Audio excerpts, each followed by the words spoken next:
Boa noite, a paz do Senhor Jesus, aos meus amados amigos e irmãos. Muito bom nós estarmos nessa noite reunidos para engrandecer o nome do Senhor. Agora, nesse momento, através da escola dominical, eu quero trazer a lição 13, que foi aí ministrada no dia 28 de setembro de 2025. Hoje é dia 2, né? 2/10 de 2025, mas eu quero trazer essa lição aí que ficou para trás, e a gente vai colocar em dia aí a nossa escola dominical. Por motivo de forças maiores, nós não tivemos a oportunidade de falar sobre ela, mas hoje eu quero, junto contigo, aqui na Igreja Assembleia de Deus, Ministério Efraim de Deus, estar falando dessa lição. Eu sou o pastor Carlos Salles, pastor que tem essa oportunidade única, essa oportunidade de Deus de estar falando sobre essa lição. Então, Assembleia de Jerusalém. O textuário vai dizer: na verdade, pareceu bem ao Espírito Santo e a nós não vos impor mais encargo algum, senão estas coisas necessárias. Atos capítulo 15, versículo 28. Verdade prática diz assim: em sua essência, a igreja é tanto um organismo quanto uma organização, e como tal, precisa seguir princípios e regras para funcionar plenamente. Amém?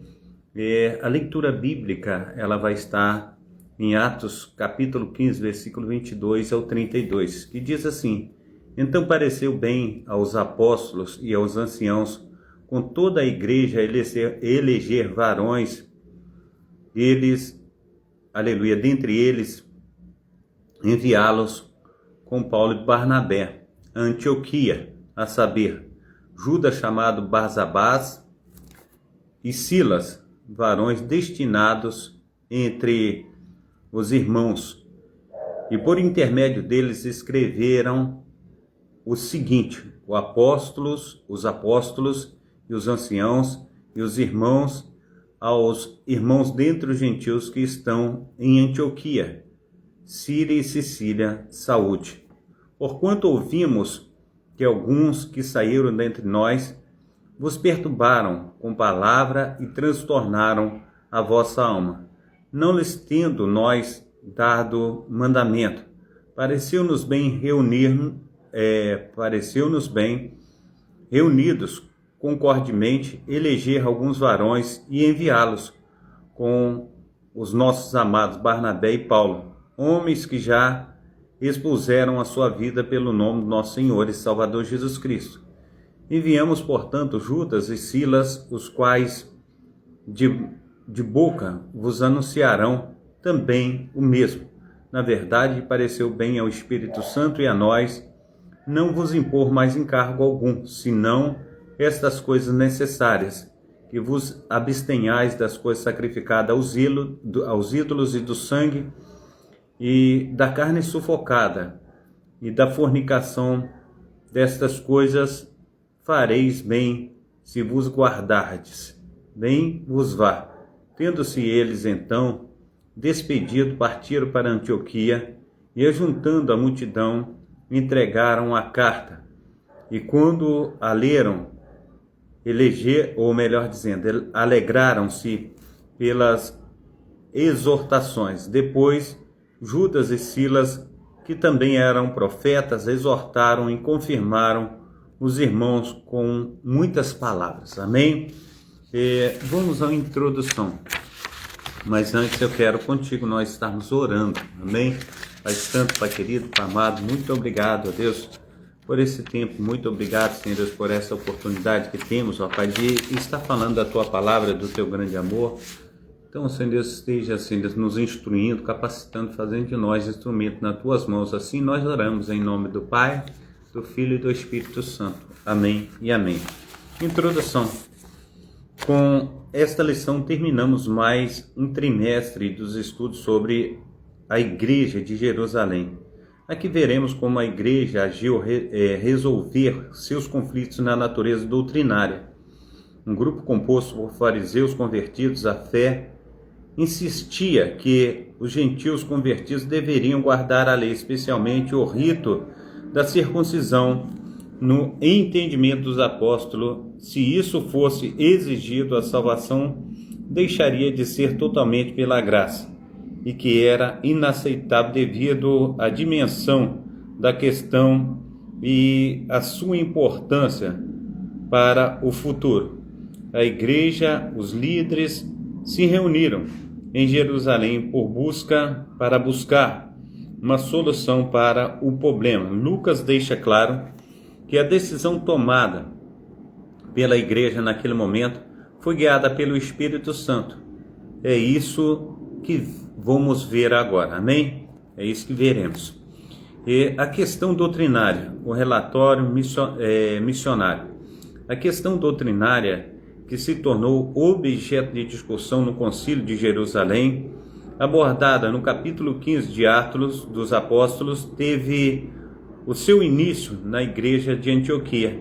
Ela começou quando Paulo e Barnabé apresentaram à igreja de Antioquia um relatório sobre a primeira viagem missionária que havia realizado nesse relatório.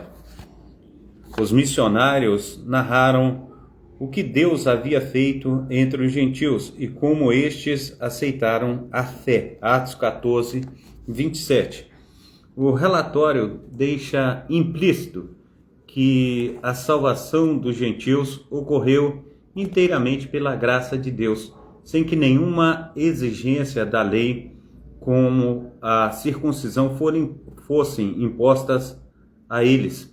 Tanto Paulo quanto Barnabé viam a ação de Deus manifestada por meio de milagres extraordinários entre gentios como um sinal da sua aprovação, demonstrando que nenhuma outra exigência além da fé em Jesus era necessária para a salvação. Em outras palavras, a salvação é um dom de Deus, concedido inteiramente por sua graça. Amém? O legalismo judaizante. Lucas mostra que um grupo de judaizantes se sentiu incomodado com o relatório dos missionários, Atos capítulo 15, versículo 1. Esse grupo, composto por fariseus supostamente convertidos à fé, que haviam vindo de Jerusalém para Antioquia, se opôs ao ingresso dos gentios na igreja, sem que estes antes cumprissem as exigências da lei. Houve, portanto, um confronto entre esse grupo judaizante e os missionários Paulo e Barnabé. A questão tornou-se grande, aleluia, em proporções, correndo o risco de até mesmo dividir a igreja em Antioquia, o que exigia uma resposta rápida por parte da liderança. Contudo, por se tratar de um tema complexo e de amplo alcance, a igreja de Antioquia considerou adequado remeter a questão para Jerusalém, a igreja mãe, onde o assunto seria analisado e amplamente discutido pelos apóstolos e presbíteros. Atos capítulo 15, versículo 2. Glórias ao nome santo do nosso Senhor e Mestre. Amém? Glórias a Deus. O debate doutrinário, uma questão crucial, a questão gentílica, chegou a Jerusalém para ser tratada, contudo, judaizantes que ali se encontravam deixavam claro que a igreja deveria circuncidar os gentios convertidos e ordenar que eles guardassem a lei de Moisés. Atos capítulo 15, versículo 5.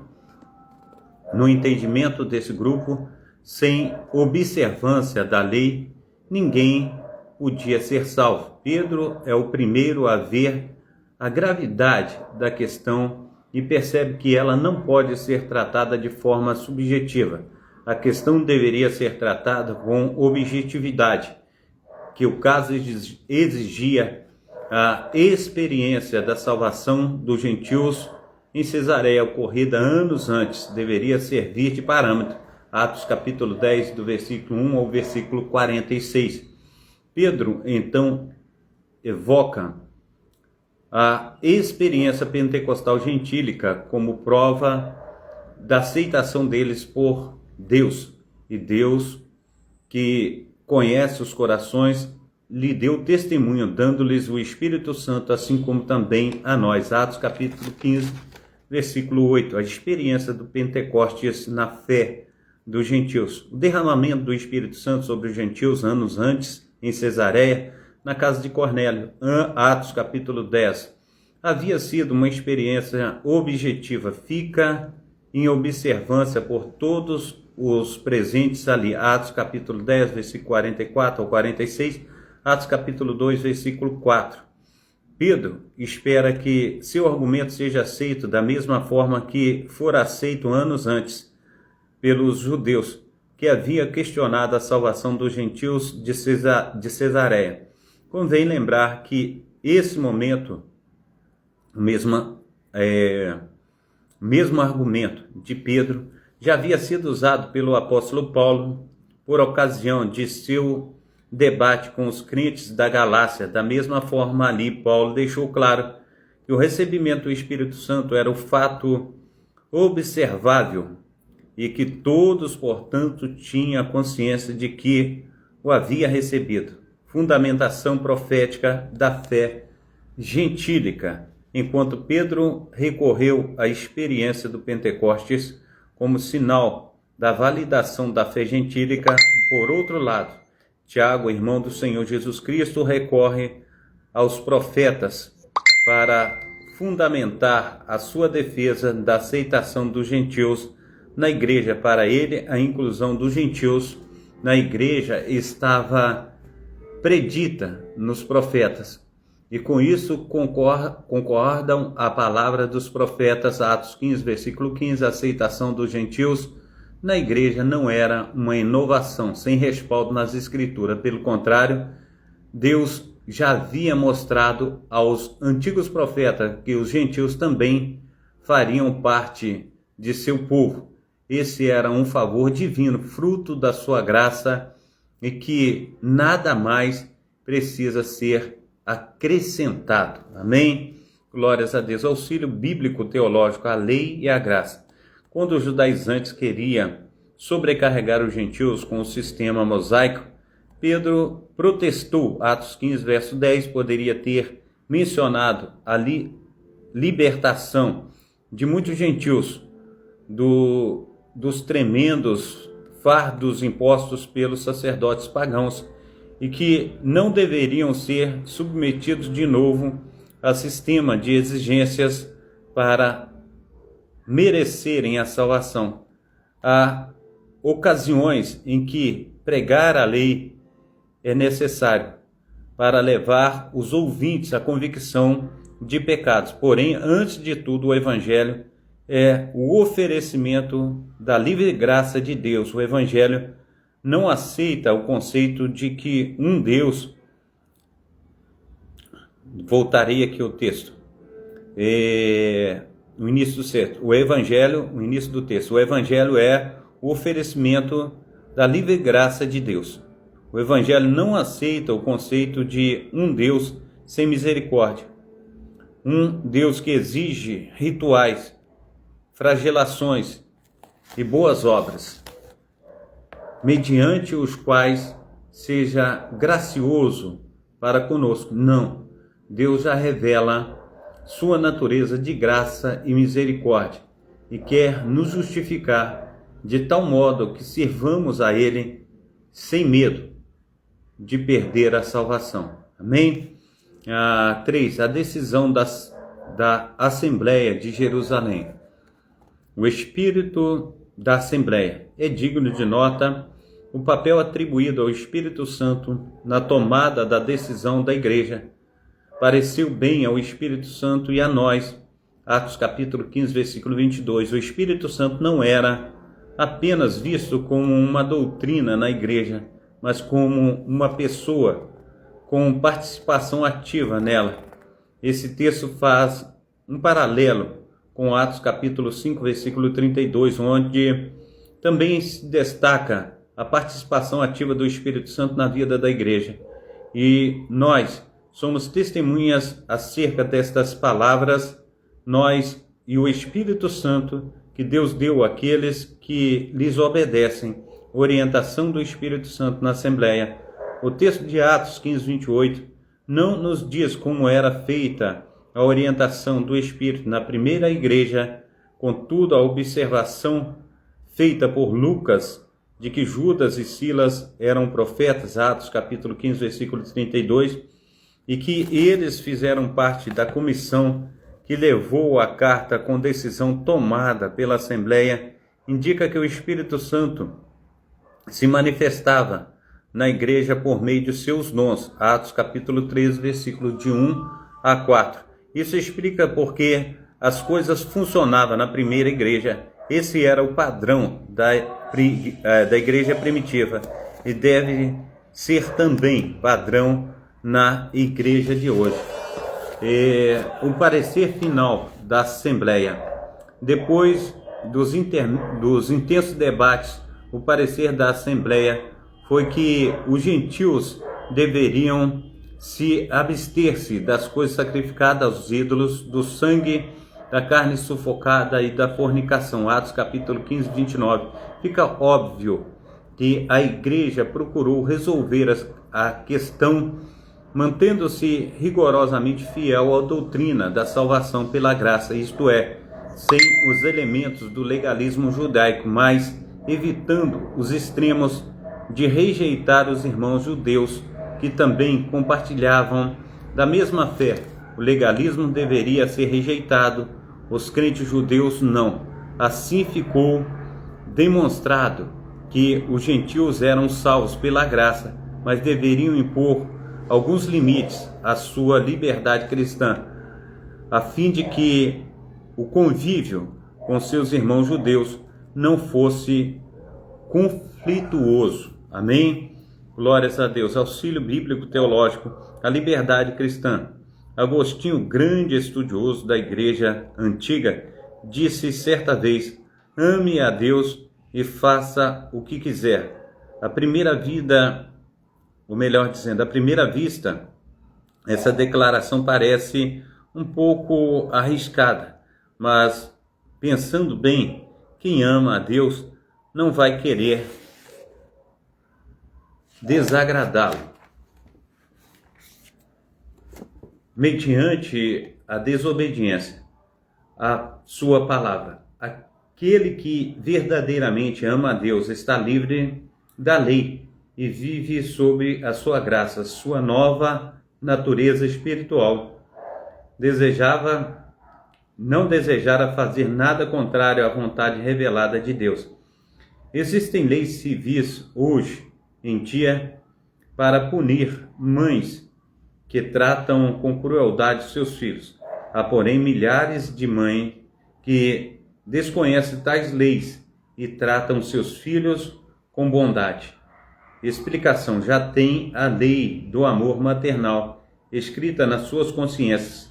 Quem foi transformado pela lei do nosso Deus, escrita no seu coração, jamais transgredirá. Amém?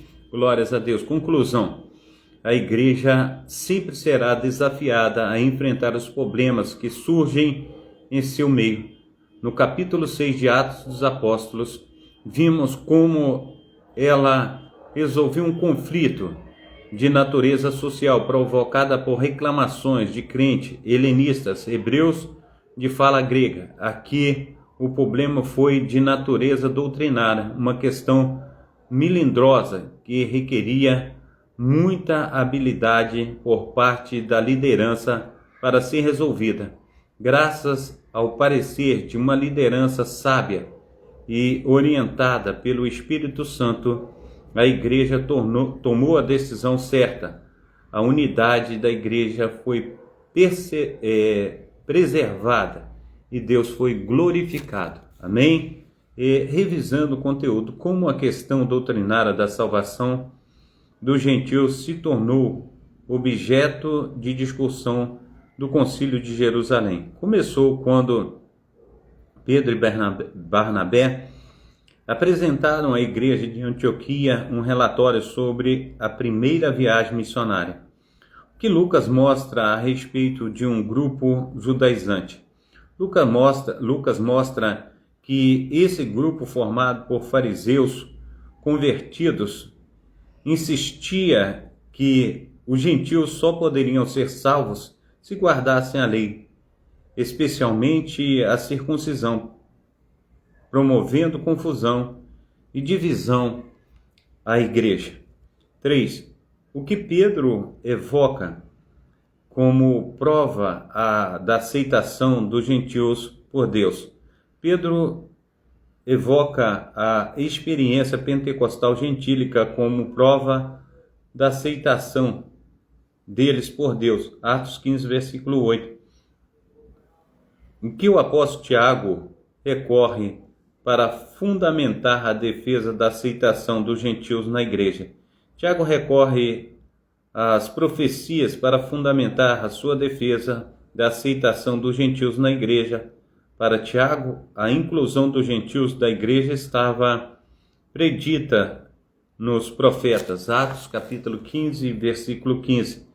5. Qual foi o parecer da Assembleia de Jerusalém? O parecer da Assembleia de Jerusalém foi de que os gentios deveriam se abster das coisas sacrificadas, dos ídolos, do sangue, da carne sufocada e da fornicação. Atos capítulo 15, versículo 29. Pai Santo, Pai querido, Pai amado, nós te agradecemos, ó Deus, por mais uma leitura bíblica, Pai, a qual o Senhor tem nos ensinado, Senhor Deus, a te servir, a te buscar, a colocar a nossa vida no teu altar. Assim, Pai amado, Pai querido, fortalece os teus filhos e filhas, que venha o Senhor com teu poder, com a tua unção, com teu sobrenatural. Nós precisamos dia a dia aprender mais do Senhor. Nós precisamos, ó Deus, estar colocando a nossa vida no teu altar. Então, esteja, Senhor, nos ensinando, dando vida em abundância na tua presença. Saúde, paz, alegria, prosperidade. Olha para os teus filhos e filhas, ó Pai. Esteja tirando, Senhor, do império das trevas e trazendo para o reino do Filho do teu amor. Em nome do Pai, do Filho e do Espírito Santo. Amém e amém. Amém. Deus abençoe a todos. Fica na paz. Receba a bênção apostólica, que o grande amor de Deus, o Pai, que as ricas consolações do Espírito Santo, que a graça de nosso Senhor e Salvador Jesus Cristo esteja sobre todos vós que esperam ansiosamente a vinda do Messias, e todos digam amém e amém. Amém. Fica na paz. Deus abençoe.